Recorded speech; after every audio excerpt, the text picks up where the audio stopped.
The night of the knock rain hammered the empty streets, drumming against parked cars and flooding the gutters in silvery rivers. Jordan, head down beneath his soaked hood, had almost reached the corner of Ashwood Lane when a sudden cry tore through the downpour. "Please! Help me!" He jerked upright.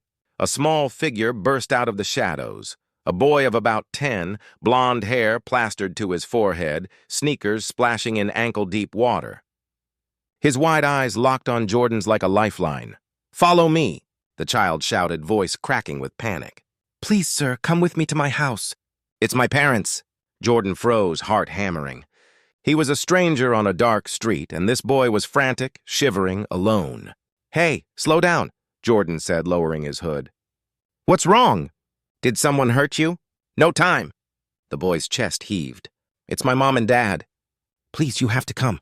Lightning flared overhead, throwing the boy's pale face into sharp relief. Jordan saw terror there, raw and urgent, and something inside him answered.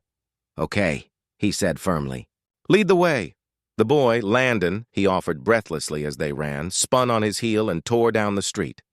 Jordan followed, splashing through puddles, questions swirling. Why hadn't Landon gone to a neighbor? Why him, a complete stranger?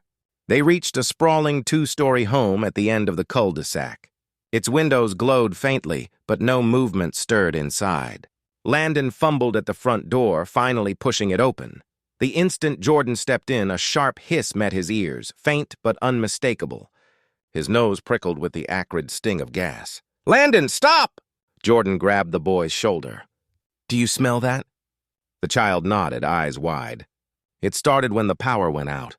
They won't wake up." Jordan's stomach tightened. "Where are they?" "In the kitchen."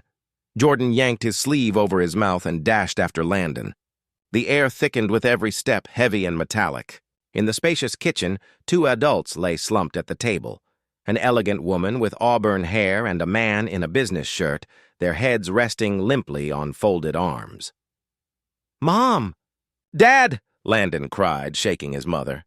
She didn't stir. Jordan's mind snapped into action. "Windows! Open them now!" He lunged for the nearest handle, cranking it wide as cold rain gusted in. Then he spotted the source, a burner on the stainless steel stove, dial twisted full open but unlit.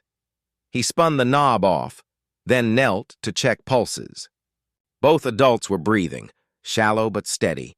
Relief flooded him. "Call 911, he said sharply. "There's no signal," Landon whispered.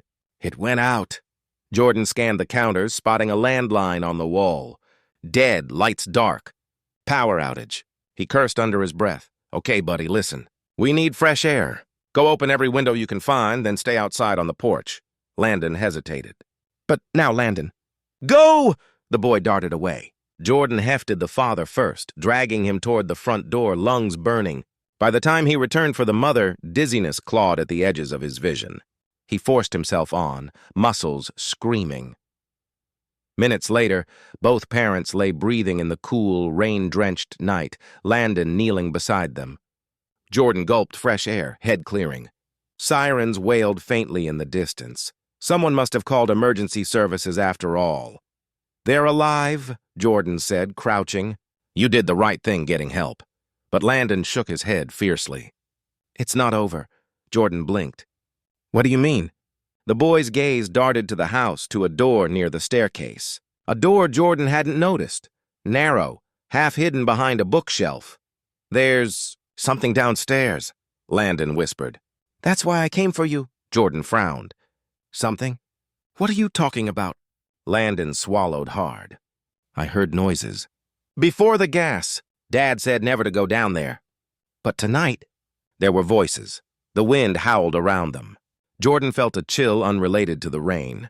He glanced toward the approaching red lights of an ambulance. Help was seconds away. He could wait, but Landon's small hand clutched his sleeve. "Please!" "You have to see." Jordan hesitated only a heartbeat before grabbing a flashlight from his backpack and stepping back inside with Landon. The smell of gas lingered but weaker now. They skirted the kitchen and reached the narrow door. Jordan tried the handle. It turned easily. A steep wooden staircase descended into darkness. Jordan shone his light, revealing concrete steps slick with damp. Landon stayed glued to his side as they crept down. Halfway, Jordan caught it. A soft, mechanical hum. At the bottom, the beam swept across a sprawling basement filled with humming machines, wires, and file cabinets. Against the far wall stood a steel locker, door slightly ajar. Jordan stepped forward, breath shallow. Inside the locker, papers and hard drives gleamed under the flashlight. The top shelf held sealed envelopes marked confidential. But what made Jordan's stomach twist was the row of photographs pinned to a corkboard. Dozens of faces. Some crossed out with thick black marker. Dad said never to come here, Landon whispered, voice trembling. He said it was just work. But I heard him on the phone, talking about making people disappear. Jordan's mind raced. Industrial equipment, surveillance photos, names scrawled beside dates. He lifted a folder and froze. Inside were documents detailing illegal chemical shipments, signed by the father's company. Gas leaks, cover-ups. The hiss upstairs suddenly made chilling sense. Landon, Jordan said softly, you were right to get help. Footsteps thudded overhead. Landon flinched. They're awake, he whispered.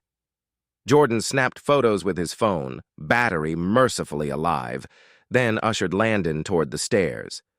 We need to go, now! They reached the main floor just as the front door burst open and paramedics rushed in, followed by police officers summoned by neighbors. Jordan guided Landon aside as the professionals swarmed the unconscious parents. One officer approached. Sir, did you find them like this? Jordan nodded, still gripping Landon's shoulder. Gas leak. Burner left open. I shut it off. As medics lifted the parents onto stretchers, the mother stirred faintly. Her eyes fluttered open, then locked on Jordan and her son. Something cold flickered across her face, a flash of recognition laced with fear. Jordan leaned close to the officer. There's more. Basement. Evidence of dangerous activity. You'll want a warrant. The officer's expression sharpened. He signaled another to stay with the boy and hurried off. Hours blurred into a storm of flashing lights and murmured reports. Detectives descended the basement stairs. Boxes of files and devices emerged, carried carefully past rain-slick grass. The parents were taken to the hospital under police escort. At dawn, with the sky paling from black to bruised purple, Landon sat beside Jordan on the ambulance bumper, wrapped in a blanket. The boy's small frame sagged with exhaustion, but his eyes burned with wary relief. You saved them, Jordan said quietly. And a lot of other people, too. Landon shook his head. I didn't know who else to ask. Everyone on this street knows my dad. They wouldn't believe me, Jordan felt a pang. Why me, then? Landon glanced up, hesitant. You fixed Mom's car last month. I saw you in the driveway. You were kind. You smiled at me when Dad wouldn't. His voice cracked. You looked safe. Jordan's throat tightened. A simple act of friendliness, a passing smile, had given a frightened child the courage to run to him in the darkest night. A detective approached, clipboard in hand. Sir, we'll need your statement. Your quick action prevented a tragedy. Jordan nodded, but his attention stayed on the boy beside him. What happens to you now? They said I'll stay with my aunt, Landon whispered. I just want things to be normal. Jordan rested a reassuring hand on his shoulder. You did something incredible tonight. Don't ever forget that, the detective called again, and Jordan rose reluctantly. Before stepping away, he crouched to meet Landon's eyes. You're safe now. And you're not alone. The boy managed a faint, weary smile. Days later, headlines blazed across the city. Business executive arrested in chemical cover-up. Investigators credited an anonymous tip, Jordan's photos, with exposing a scheme that could have poisoned thousands. Jordan kept no credit for himself. He returned quietly to his everyday life, haunted only by the echo of a child's desperate plea in the rain. Sometimes, late at night, he would remember Landon's small hand clutching his sleeve, the trust in his eyes, and the thin line of choices that separate danger from salvation. And he would think of a single, shivering voice cutting through a storm. Please, come with me to my house. That cry had changed everything.